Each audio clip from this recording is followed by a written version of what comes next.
അധ്യായം 20. ഈ ഉപമകളെ പറഞ്ഞു തീർന്ന ശേഷം യേശു അവിടെ നിന്നു പുറപ്പെട്ട് തന്റെ പിതൃനഗരത്തിൽ ചെന്നു. അവന്റെ ശിഷ്യന്മാരും അനുഗമിച്ചു. ശബ്ബത്തായപ്പോൾ അവൻ പള്ളിയിൽ ഉപദേശിച്ചു തുടങ്ങി. പലരും കേട്ടു വിസ്മയിച്ചു. ഇവ എവിടെ നിന്ന്? ഇവന് കിട്ടിയ ഈ ജ്ഞാനവും ഇവന്റെ കൈയാൽ നടക്കുന്ന വീര്യപ്രവൃത്തികളും എന്ത്?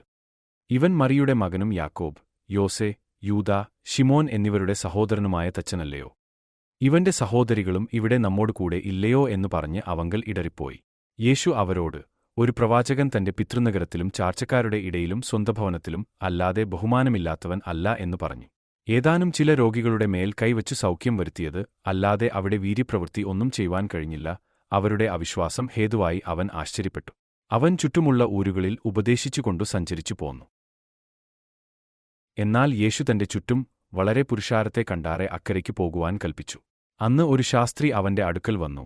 ഗുരോ, നീ എവിടെ പോയാലും ഞാൻ നിന്നെ അനുഗമിക്കാം എന്നു പറഞ്ഞു. യേശു അവനോട്, കുറുനരികൾക്ക് കുഴികളും ആകാശത്തിലെ പറവകൾക്ക് കൂടുകളും ഉണ്ട്, മനുഷ്യപുത്രനോ തല ചായ്പാൻ ഇടമില്ല എന്നു പറഞ്ഞു. വേറൊരുത്തനോട്, എന്നെ അനുഗമിക്ക എന്നു പറഞ്ഞാറെ അവൻ, ഞാൻ മുമ്പേ പോയി എന്റെ അപ്പനെ കുഴിച്ചിടുവാൻ അനുവാദം തരേണം എന്നു പറഞ്ഞു. അവൻ അവനോട്, മരിച്ചവർ തങ്ങളുടെ മരിച്ചവരെ കുഴിച്ചിടട്ടെ, നീയോ പോയി ദൈവരാജ്യം അറിയിക്ക എന്നു പറഞ്ഞു. മറ്റൊരുത്തൻ, കർത്താവേ, ഞാൻ നിന്നെ അനുഗമിക്കാം, ആദ്യം എന്റെ വീട്ടിലുള്ളവരോട് യാത്ര പറവാൻ അനുവാദം തരേണം എന്നു പറഞ്ഞു. യേശു അവനോട്, കലപ്പയ്ക്ക് കൈവച്ച ശേഷം പുറകോട്ടു നോക്കുന്നവൻ ആരും ദൈവരാജ്യത്തിനു കൊള്ളാകുന്നവനല്ല എന്നു പറഞ്ഞു.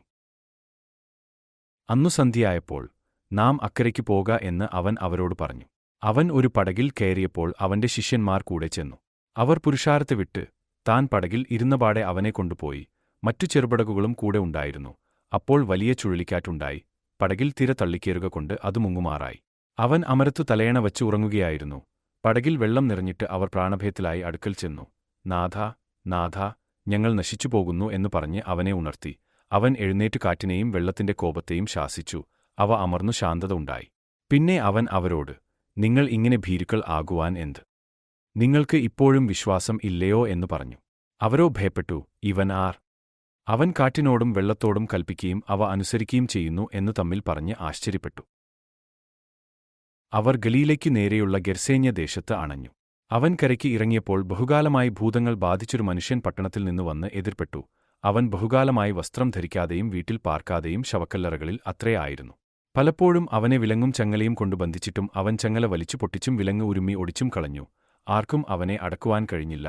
അവൻ രാവും പകലും കല്ലറകളിലും മലകളിലും ഇടവിടാതെ നിലവിളിച്ചും തന്നെത്താൻ കല്ലുകൊണ്ടു ചതച്ചും പോന്നു. അവൻ യേശുവിനെ ദൂരത്തുനിന്നു കണ്ടിട്ട് ഓടിച്ചെന്ന് അവനെ നമസ്കരിച്ചു. അവൻ ഉറക്കെ നിലവിളിച്ചു, യേശുവേ, മഹോന്നതനായ ദൈവത്തിന്റെ പുത്ര, എനിക്കും നിനക്കും തമ്മിൽ എന്ത്?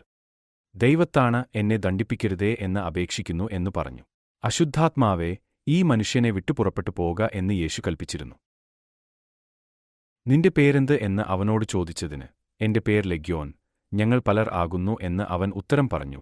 നാട്ടിൽ നിന്നു തങ്ങളെ അയച്ചുകളയാതിരിപ്പാൻ ഏറിയൊന്ന് അപേക്ഷിച്ചു. അവിടെ മലയരികെ ഒരു വലിയ പന്നിക്കൂട്ടം മേഞ്ഞുകൊണ്ടിരുന്നു. ആ പന്നികളിൽ കടക്കേണ്ടതിന് ഞങ്ങളെ അയക്കേണം എന്ന് അവർ അവനോട് അപേക്ഷിച്ചു. അവൻ അനുവാദം കൊടുത്തു. അശുദ്ധാത്മാക്കൾ പുറപ്പെട്ടു പന്നികളിൽ കടന്നിട്ട് കൂട്ടം കടുന്തൂക്കത്തൂടെ കടലിലേക്ക് പാഞ്ഞു വീർപ്പുമുട്ടിച്ചെത്തു. അവ ഏകദേശം 2000 ആയിരുന്നു. ഈ സംഭവിച്ചത് മേയ്ക്കുന്നവർ കണ്ടിട്ട് ഓടിപ്പോയി പട്ടണത്തിലും നാട്ടിലും അറിയിച്ചു. സംഭവിച്ചതു കാൺമാൻ അവർ പുറപ്പെട്ട് യേശുവിന്റെ അടുക്കൽ വന്നു. ഭൂതങ്ങൾ വിട്ടുപോയ മനുഷ്യൻ വസ്ത്രം ധരിച്ചും സുബോധം പൂണ്ടും യേശുവിന്റെ കാൽക്കൽ ഇരിക്കുന്നതു കണ്ടു ഭയപ്പെട്ടു. ഭൂതഗ്രസ്തനു സൗഖ്യം വന്നത് എങ്ങനെ എന്നു കണ്ടവർ അവരോട് അറിയിച്ചു.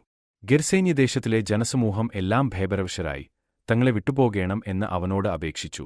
അങ്ങനെ അവൻ പടകു കയറി മടങ്ങിപ്പോന്നു. അവൻ പടക് ഏറുമ്പോൾ ഭൂതഗ്രസ്തനായിരുന്നവൻ താനും കൂടെ പോരട്ടെ എന്ന് അവനോട് അപേക്ഷിച്ചു. യേശു അവനെ അനുവദിക്കാതെ, നിന്റെ വീട്ടിൽ നിനക്കുള്ളവരുടെ അടുക്കൽ ചെന്ന് കർത്താവ് നിനക്കു ചെയ്തത് ഒക്കെയും നിന്നോട് കരുണ കാണിച്ചതും പ്രസ്താവിക്ക എന്ന് അവനോട് പറഞ്ഞു. അവൻ പോയി യേശു തനിക്ക് ചെയ്തതൊക്കെയും ദെക്കപ്പൊലി നാട്ടിൽ ഘോഷിച്ചു തുടങ്ങി. എല്ലാവരും ആശ്ചര്യപ്പെടുകയും ചെയ്തു.